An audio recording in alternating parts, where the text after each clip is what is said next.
Now we move on to the cosmological argument for the existence of God. A cosmological argument typically has three components: a contingent value neutral existent fact or existential fact, a suitably tailored version of the principle of sufficient reason, also will be referred to as PSR, that requires that every fact of this kind have an explanation and an explanatory argument to show that the only possible explanation for this fact is in terms of the causal efficacy of a necessarily existent godlike being. The first three ways of St. Thomas Aquinas are cosmological arguments, but begin with different existential facts. And you will remember his Summa Theologica. The first way begins with the contingent fact that one object is moved by another, the second that one thing depends for its existence on the causal efficacy of a contemporaneous being, and the third that there exists a contingent being. These are the commonplace observational facts that only a complete skeptic about our senses would want to challenge. Of course, the explanatory arguments in the first and second ways are based on the impossibility of there being, respectively, an infinite regress of objects simultaneously being moved by other objects, or objects depending for their existence on the simultaneous causal efficacy of another being. These regresses, therefore, must terminate with a being that is capable, respectively, of moving another object without itself being moved by another, or causing the existence of something without itself being caused to exist. You may think of the unmoved mover of Aristotle, the philosopher. Thomas then identifies this first mover or cause with God, on the basis of our common ways of speaking about God, quote, "and this is what everyone understands by God," thereby papering over a very serious gap problem, since his arguments do not establish that these things have all of the essential divine attributes. The intuition underlying Aquinas' rejection of the possibility of an actual infinity or simultaneous movers or causers is far from obvious, especially since, according to the most commentators, he did not think it possible to have an actual past infinite regress of non-simultaneous causes, and as, for example, an actual infinite regress of past begetters. An attempt will be made to draw out this intuition in a way that gives some plausibility to it, however. The causal relation in a series of simultaneous causes or movers involves transit,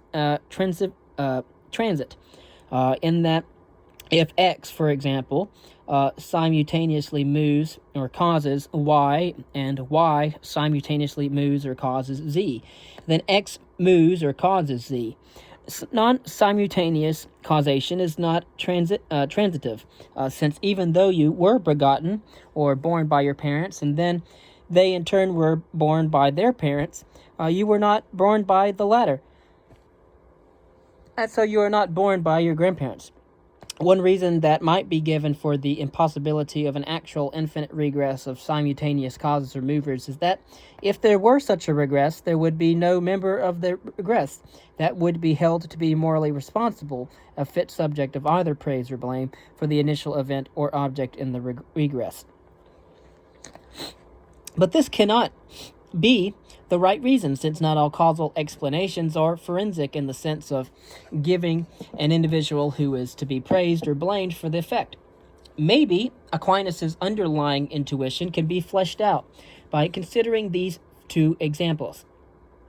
In one example, a group of boys attempts to get into the movies free by having each boy point to the boy behind him as he enters the theater. And when the ticket taker stops the last boy in the group for the tickets, he claims not to know who the other boys are. The last boy has to pay for himself, but all the others gets in free. Now suppose that the regress of boys pointing behind themselves to another boy is infinite in nature. Plainly, the theater owner would not be happy with this arrangement, since he would never get paid, just as you would never succeed in cashing a check if it were covered by a bank account that in turn was covered by another bank account, and so on ad infinitum.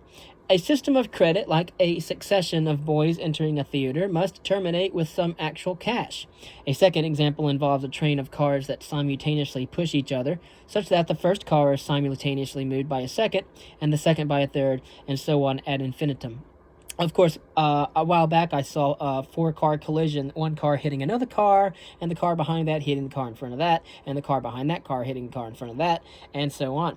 Until, however, there is enough there is a decrease in momentum and velocity that the car behind that car doesn't hit the car in front of it. And then that would be the law of motion, Newton's law of motion, of course, that a force that moves is exerted by an object or force that first has moved, has something move itself. And so we're thinking here of the but you have to have some ultimate, what would one say, force or agent, and I think this is what they're getting at here. Well, nevertheless, if the regressive movers were infinite, there would be no explanation of where the oomph, the energy, the power to move comes from. There is an implicit appeal to a version of the principle of sufficient reason to the effect that something cannot come out of nothing, and this can be made clearer by considering a circle of causes. Aquinas ruled this to be impossible for the same intuitive reason that he prescribed an infinite regress of simultaneous movers or causes. And so you could have a thought experiment and imagine that you meet someone who looks as you would look in 10 years. She claims to be your future self and to have traveled 10 years backward in time in order to give you instructions on how to build a time machine. Subsequently, you build one, and then you travel 10 years backward in time so as to inform your past self about how to build a time machine. The intuitive grounds for Aquinas' rejection of the possibility of this closed causal loop is that it violates the principle of sufficient reason, for there is no answer to the question of from whence came the knowledge of how to build a time machine. Similarly, there is no answer to the question of from whence came the power to move an object or causally sustain its existence in the case of an infinite regress of simultaneously movers or causers. The third way begins with the unexceptionable contingent existential fact that there now exists at least one contingent being. Can some version of the principle of sufficient reason be employed so as to deduce that there exists a necessary being that causes the existence of this contingent being? And it's ultimately the question of if God caused the universe to exist, what caused God to exist?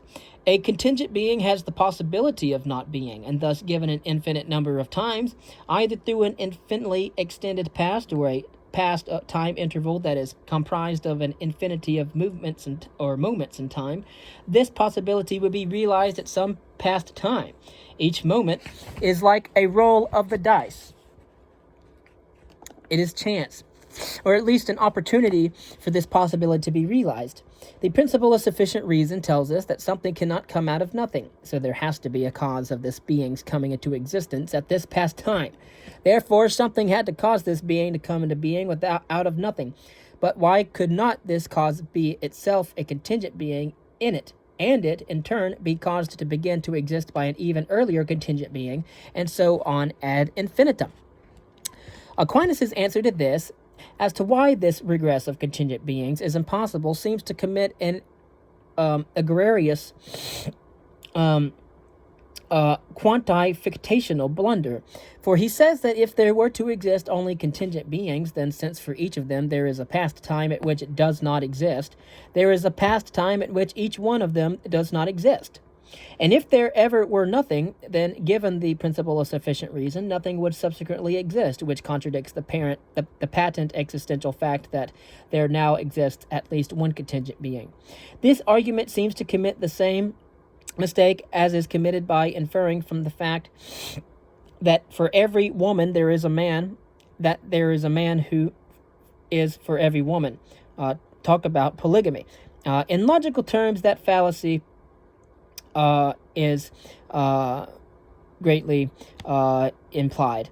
The Kalam cosmological argument of the medieval Islamic philosophers, which has been defended in recent times by the philosopher William Lane Craig, also invokes the impossibility of infinite regress, but in a different way and light than that of Aquinas did in his first two ways. It selects as its contingent existential fact that there now exists the universe, an aggregate comprised of all contingent beings. It then argues that the universe must have begun to exist, for otherwise there would be an actual infinite series of past events or time, which is conceptually absurd. Since something cannot come out of nothing, there had to be a cause for the universe coming into being at some time a finite number of years ago. And this cause is identified with God, which again occasions the gap problem. Notice that the version of the PSR that is appealed to is a restricted and thus less vulnerable version of the principle of sufficient reason, for whereas the unrestricted version requires explanation for everything that exists or fails to exist, the unrestricted version requires an explanation only for a being's coming into existence. And so we might ask the question, why is it impossible for there to be an actual infinity of past events or times? The answer, however, is not obvious. Aquinas did not think it to be impossible. Two kinds of arguments have been given. First, there are descendants of Zeno's arguments. You remember Zeno's paradoxes. It is not possible actually to go through an infinite series of events, for before going through the last event of the series, one would already have to have gone through an infinite series.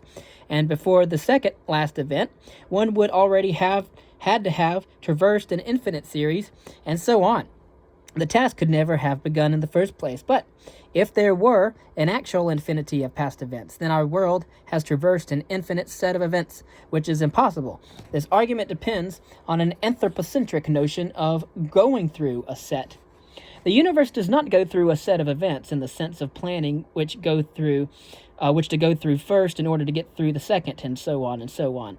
The other kind of argument given by the Kalam arguers is that the very concept of infinity is incoherent.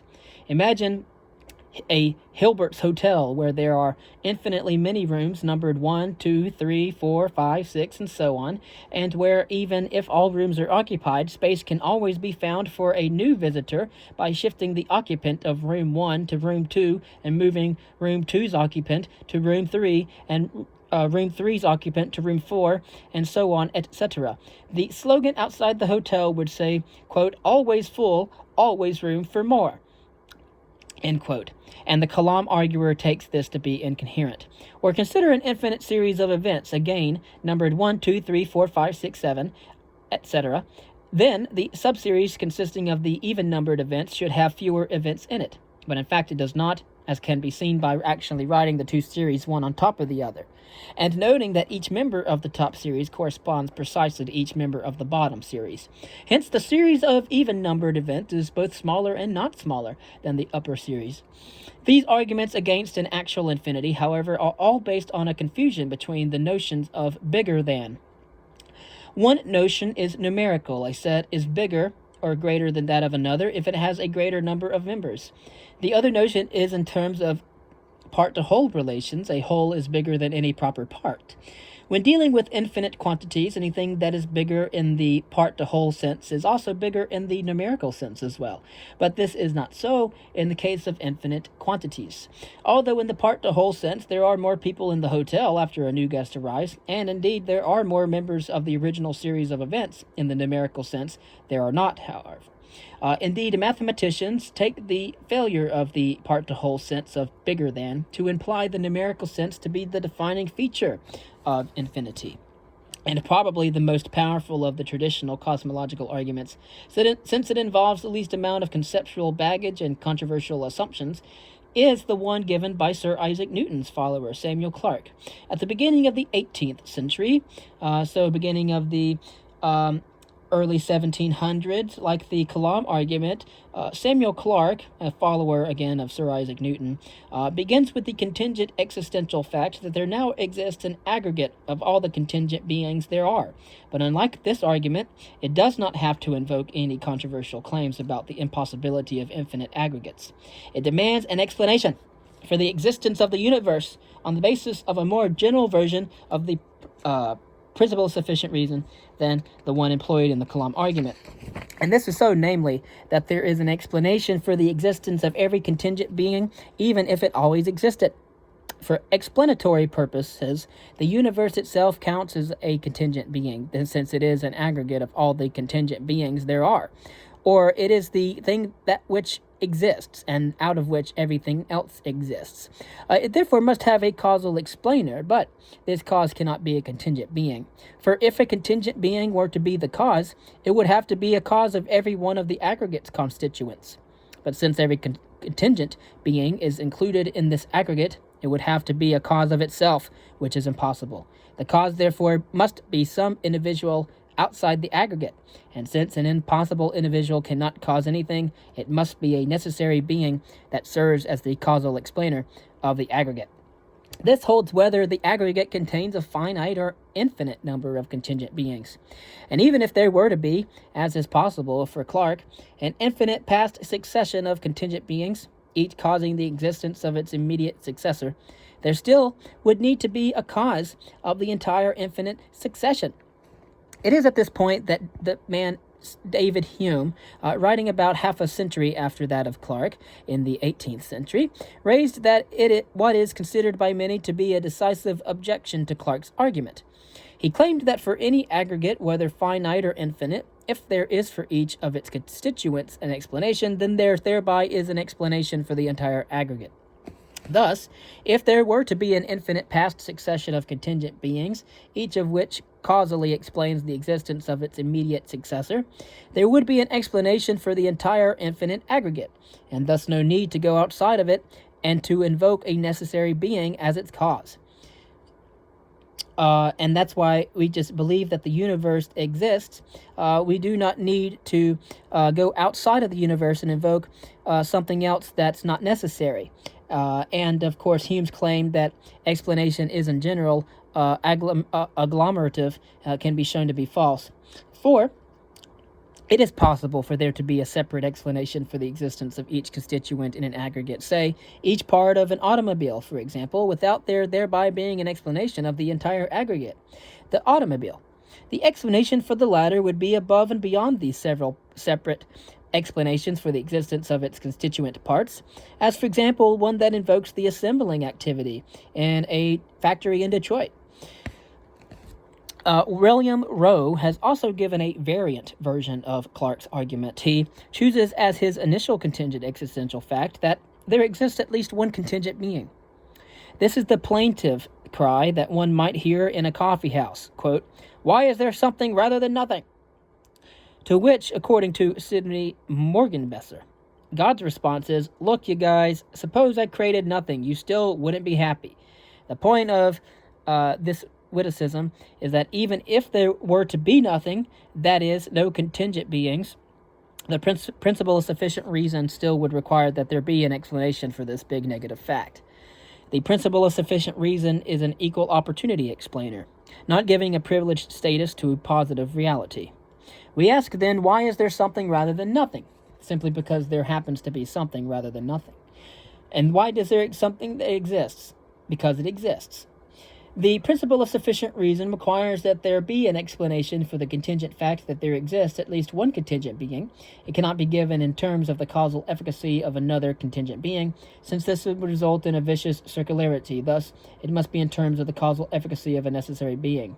And for most of these arguments, we will not have an explanation for the beginning of our universe, for the origin of our universe, until astrophysicists, as well as other physicists and mathematicians, start to look out into the stars and explore the intricacies and complexities of our universe.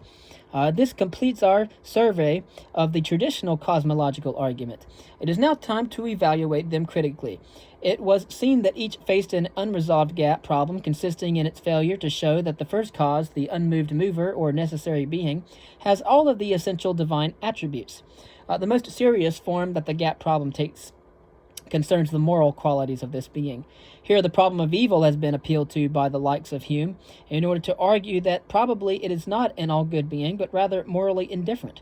This, no doubt, is the point of a bumper sticker that reads, "God does exist, he just doesn't want to get involved." That would be a deist argument. To counter the challenge of evil, it is necessary to construct theodicies for the known evils and give convincing design arguments. See Andrea Weisberger on this. The most vulnerable premise in these arguments is its principle of sufficient reason, whether in its universal or restricted form. It is imposing on the non-theist opponent of these arguments to ask him or her to grant that every true contingent proposition, or some restricted set of them, actually has an explanation. For this, in effect, is to grant that the universe is rational, though through and through. This occupies almost as high an echelon in one's wish book as does the existence of God.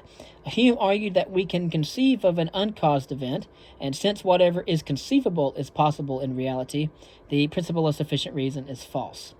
Bruce Reichenbach charges that David Hume confuses epistemic with ontological conditions. To be sure, there is a distinction between what is conceivable and what could exist. The difference between what could possibly be conceived by the human mind and what could actually exist in reality. The former concerning the epistemic and the latter the ontological order. Nevertheless, Reichenbach's rebuttal is far too facile, for it fails to face the fact that our only access to the ontological order is through the epistemic order. The only way to get to the nature of being is through our knowledge of the nature of being. And so the only way that we humans can go about determining what has the possibility of existing is by appeal to what we can conceive of to be possible. Such modal intuitions concerning what is possible are fallible, however. They are only prima facie in terms acceptable, and since they are subject to defeat by subsequent arguments. And so they are discussion beginners, not discussion enders.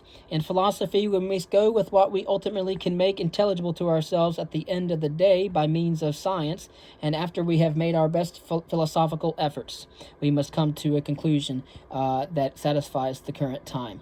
What can the defender of the principle of sufficient reason say in order to get us to give up our Humean model intuition?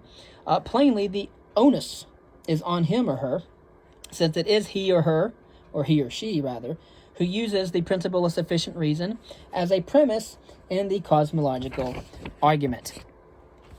Some cosmological arguers claim that the principle of sufficient reason is self-evident, in the way that the law of excluded middle, which is the law of excluded middle, is that for every proposition P, P or not P,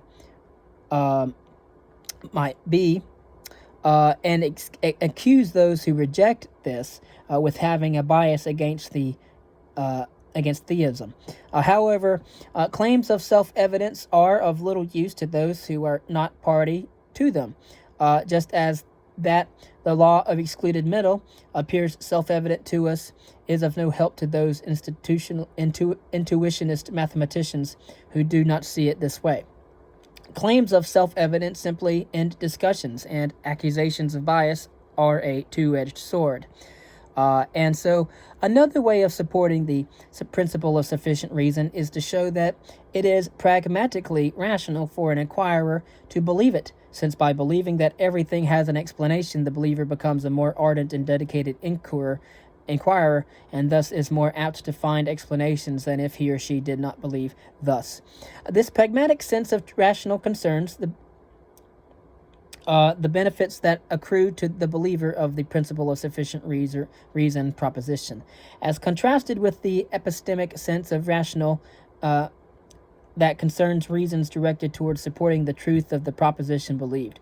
Since cosmological arguments attempt to establish the epistemic rationality of believing that God exists, they cannot employ a premise that concerns only the pragmatic rationality of believing some proposition, such as the PSR, for this would commit the fallacy of equivocation, since rational would be used in both the pragmatic and epistemic sense.